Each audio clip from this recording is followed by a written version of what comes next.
Anda akan segera mendengarkan program Inspiratif Power Ministry. Shalom komunitas IPM yang terkasih, dimensi baru dalam hidup beriman. Bangsa Israel ada dalam membangun bait Allah memiliki keyakinan apabila bait Allah sama. Kalau kemah rohani kita bangun dalam diri kita bangun dalam diri kita dengan benar, tidak ada lawan yang dapat membahayakan kehidupan kita. Saya sebut kemah karena bersifat sementara. Rumah rohani kita yang sesungguhnya ada di surga, dan bata-batanya sedang kita susun lewat pelayanan kita selama di bumi ini. Karena itu sangat penting kita memperhatikan bagaimana cara kita hidup.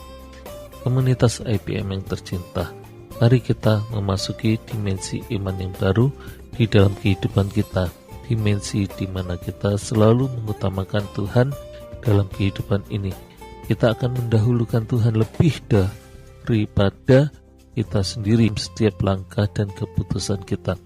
Bagaimana caranya?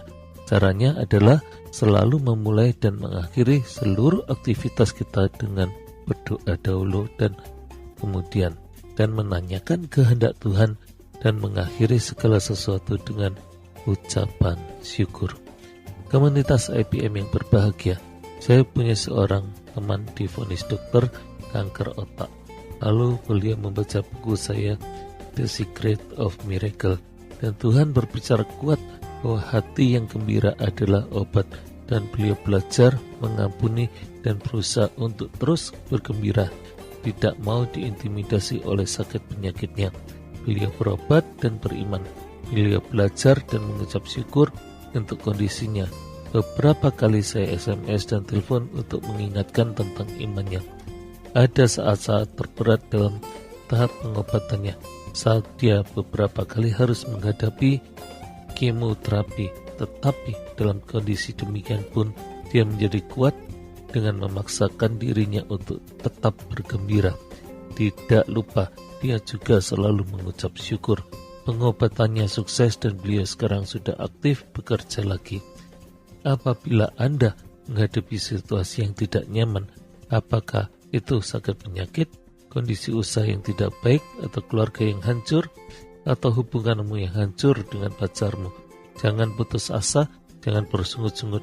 Datanglah pada Yesus, tetaplah hatimu gembira, agar imanmu tidak gugur, dan mulailah mengucap syukur.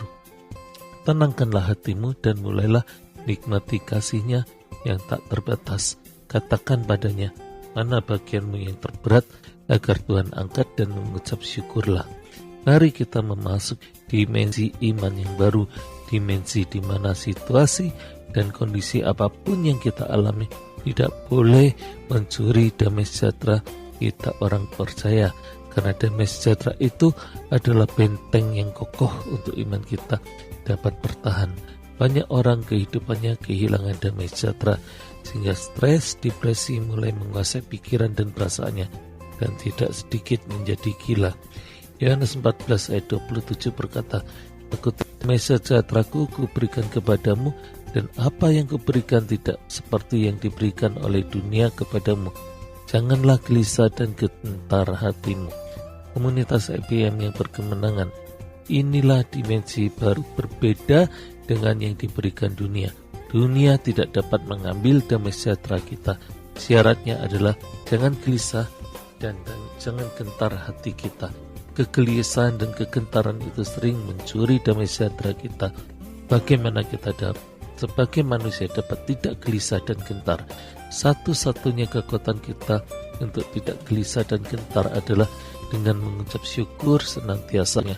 Mungkin akan lebih mudah saya ilustrasikan bahwa kita sebagai anak kecil yang berusia 10-12 tahun, dan orang tua kita memerintahkan sesuatu kepada kita, dan perintah itu adalah untuk kebaikan kita. Kita tidak menyadarinya dan sering berpikir, kenapa saya harus melakukan demikian, dan kita membantah. Bukannya lebih mudah melakukannya demikian, kita mengkompromikan perintah orang tua kita, padahal orang tua kita memerintahkan sesuatu tentu ada maksudnya. Misalnya agar kita belajar disiplin, atau agar kita mengetahui arti perjuangan hidup, atau agar kita tahu ada bahaya dan agar kita lebih aman. Saat itu kita tidak mengetahui pelajaran apa yang akan kita peroleh, perlindungan apa yang kita butuhkan, alasan apa kita harus melakukan itu. Tetaplah percaya.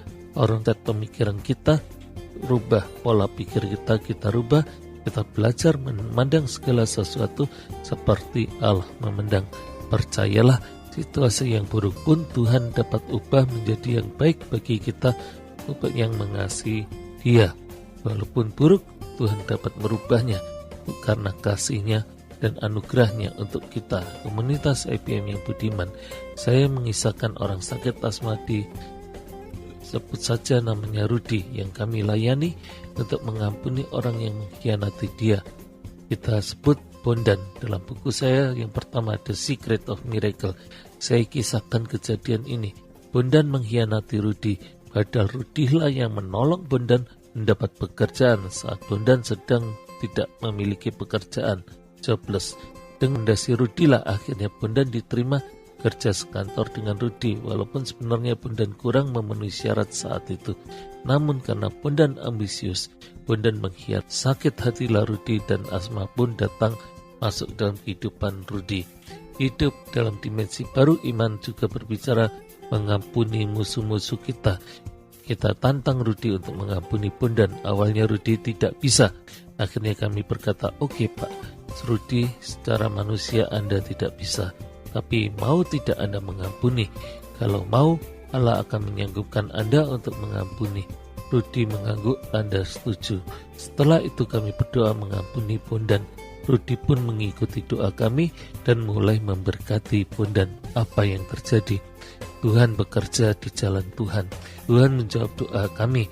Beberapa hari kemudian topeng Bondan terbongkar. Akhirnya Bondanlah yang dipecat. Rudy justru mendapat promosi jabatan. Dan yang luar biasa, sakit asma Rudy sembuh. Luar biasa. Praise the Lord. Allah sungguh ajaib. Elia Bolang dalam Inspiratif Power Ministry.